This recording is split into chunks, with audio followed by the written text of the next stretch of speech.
Now I'm in grad school. And it's a very serious business in North America. If those of you who have done grad school in North America, you know what I'm talking about. There's a difference, a palpable difference between it and doing graduate work in Britain or in the UK or in Europe, anywhere.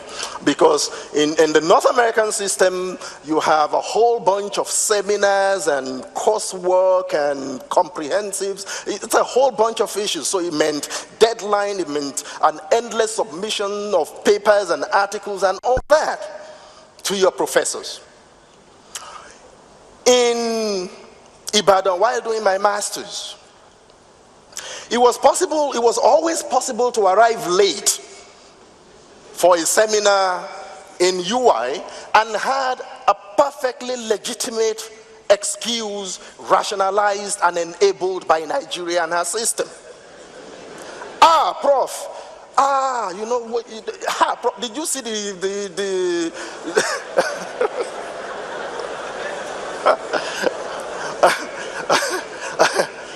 that pothole in Sangwe had become a crater, and hey God, when are they going to fix it? The roadblock there, I just couldn't pass. And you know, that was a culture of irresponsibility that was enabled and which worked for me. Hey Prof, that paper that you asked us to submit today, since last week NEPA took light. I even tried to write it using Atupankero, but then the kerosene cabal, and you don't know kerosene, no. Perfectly legitimate excuses to justify and rationalize a culture of irresponsibility. And now there I was in Canada. If a paper was due, all of a sudden, for the first time in my life, there was no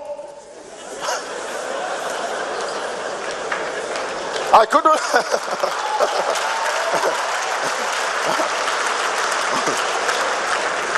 I couldn't go to tell my professor in Canada, and they took light. This didn't. So I started emailing friends. Well, look, I would write Lola Shone or Gaga. Some of my these people on their wall are too much, Jari, you know, something. So that was when it became clear to me that what I was missing about Nigeria was a whole world of and culture of mediocrity and irresponsibility, you know, which had been made legitimate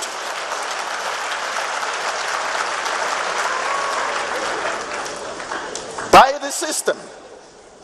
Everything that folks in the developed world had come together to hate passionately about their own world and about their own culture. No, it shall not be said that this is what defines Canada. It shall not be said that this is what defines the United States. It shall not be said that this is how Britain is. Everything they hate, everything they fear becoming, was what I had grown accustomed to. Was what I had grown. So I was like a fish out of water for the first time functioning in a system devoid of chaos, devoid of mediocrity, and devoid of irresponsibility and the enabling, legitimizing systems and mechanisms which we had built into it. Now, the moment that became clear,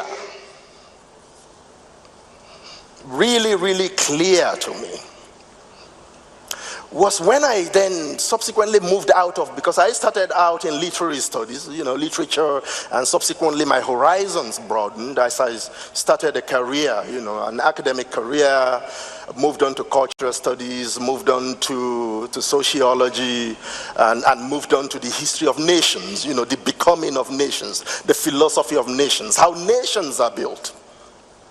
And I started to read the big thinkers on nation and nationalism, on patriotism and all that. And one of the thinkers that I read the most is a French philosopher called Ernest Renan. And he had written a famous treatise entitled, What's a Nation? What's a Nation? And among the fundamental principles of the becoming of nations and the rise to greatness of nations that you encounter in this guy's work is the idea that a nation, it is made up of a multitude of differences, seemingly insurmountable differences, because peoples come together within a nation space to make a nation.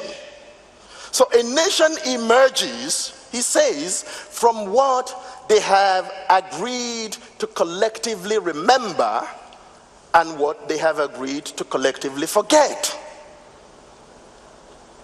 What they remember, and that's how you make your memories. That's how you make your collective memories. That's what they did in Dubai. Coming together to make memory, national memory out of nothing. What do we want to remember?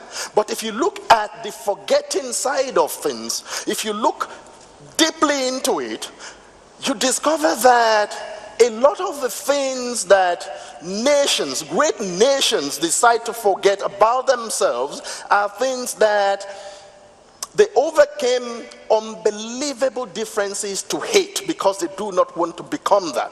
Not that they suspend their differences, they work with their differences to develop a culture of national contempt for certain things. And that is why you think we've got differences and divisions in Nigeria. Sometimes I just laugh. Oh, you know, all these ethnic issues, all these religious flashpoints and all that. You think they don't have those things elsewhere. They've got them. They've got them even in worse scenarios than we can ever dream of. The United States, for starters, I taught there I haven't always been in Canada. I taught in the US university system for 7 years, so I know what I'm talking about. And the culture of hatred and differences, you know, between white and black, between right-wing Christian neocons and left-wing liberals, between it just goes on and on and on. And these are deep-seated, you know, it's so deep that sometimes traveling in the US these days, I nearly feel like I'm a Nigerian, so that if a white cop sees me, I'm not an African American, don't shoot, I'm a Nigerian, you know. That's how bad it is.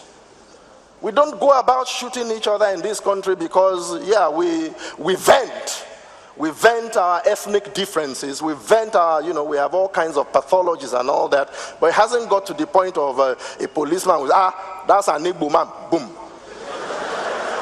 That's a Yoruba man, boom. So they've got those differences. But you know where they suspend the differences? I found out, living there, working there, teaching there, traveling, crisscrossing that country, and studying their sociology and being part of them, that there is nothing an American hates more than the idea of his nation, of his country, being second to any other nation. It shall not be said. They hate it with a passion. That is when second to China, Kamali. So all the differences, the invidious nature of everything melts. Everybody, they have that unifying national ideal of contempt for the second position. It's a passionate something that comes from deep within. It shall not be said. Don't even say it. Don't say it. And so they hate that idea with a passion and then come together, work on their differences to build it. The same thing, you know, the French. They have this proverb, impossible. Who are French speakers in this room? Impossible, c'est pas français. Impossible, c'est pas français. Basically, impossible is not a French citizen. That is what it means. The word impossible is not a French citizen. So despite all the different and the sociology of the Frenchman, what they call l'œuvre de la République is built on that. The work of the Republic. On the idea that, how can you say that something is impossible when you are French? You go and check your DNA, you must be Italian. Go and check. It cannot. So don't tell the Frenchman that something is impossible for France. They hate that idea. We are in a church. They reject it in Jesus' name. They reject it. Over and above all differences. And the same thing in Canada. You see, if you look at the annual listings of the best places to live and work in the world, you'll see that Canada is in that perpetual competition with Australia. You know, it's always oscillating between the two of them. Canadian cities, Australian cities, you know, Calgary, Vancouver and all that. And then sometimes it moves to Scandinavia, to Norway. That thing, the idea that we are the best place to live on earth, you have no idea how much it galvanizes the Canadian. And so they fear, it's not even thinkable that we would not be. They hate it with a, no, we've got to maintain it.